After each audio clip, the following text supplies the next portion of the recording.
Olá pessoal, meu nome é Dayana e no vídeo de hoje nós vamos aprender como preencher um vetor. Bom, o exercício é leia um valor e faça um programa que coloque o valor lido na primeira posição de um vetor n de 6 posições. Cada posição subsequente coloque o dobro do valor da posição anterior. Por exemplo, se o valor lido for 1, os valores do vetor devem ser 1, 2, 4 e 8. 1, 2, 4 e 8.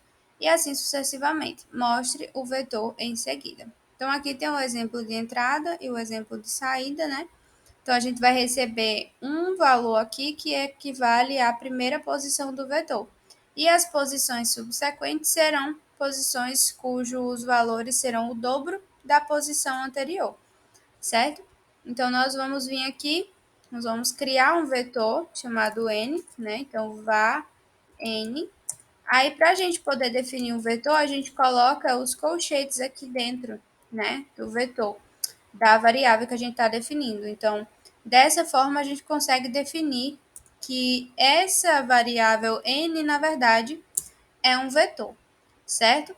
Então, aqui a gente sabe que o n, na posição 0, o elemento vai ser inserido pelo usuário. Então, a gente vai colocar aqui parse int prompt, digite um número.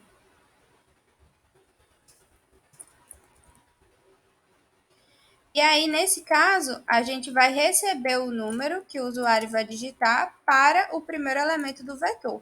Para a gente poder preencher os próximos elementos, seria o equivalente a gente fazer isso várias vezes, né? E colocar aqui, posição 1 é igual a n na posição 0 vezes 2.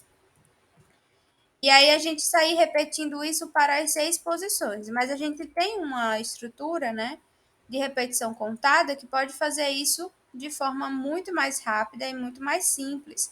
Então, a gente vai pegar aqui, vai colocar um for, né? Vamos colocar um contador aqui, que eu vou chamar de C igual a 0. Ele vai repetir enquanto C for menor que 6, por quê?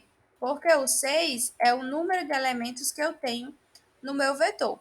Mas olha uma coisa que interessante. O C aqui eu coloquei igual a 0. Mas perceba que a nossa posição 0 já foi preenchida no vetor, certo?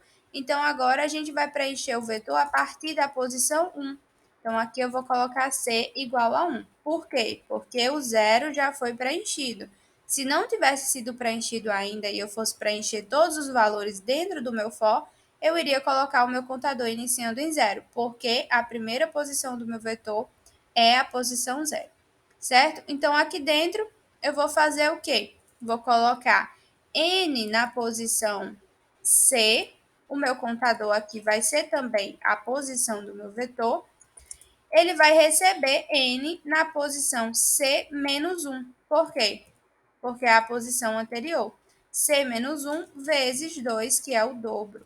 Então, eu vou pegar o elemento que está na posição C menos 1, o que seria a posição C menos 1?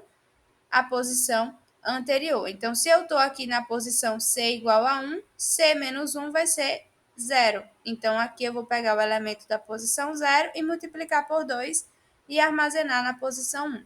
E assim sucessivamente para todos os outros elementos. Então, eu vou pegar o elemento da posição anterior através do C menos 1, né? Então, aí eu vou conseguir pegar o elemento da posição anterior, multiplicar por 2 e armazenar na posição atual, que está sendo marcada pelo contador C, certo? Feito isso, a gente vai ter aqui o nosso vetor preenchido.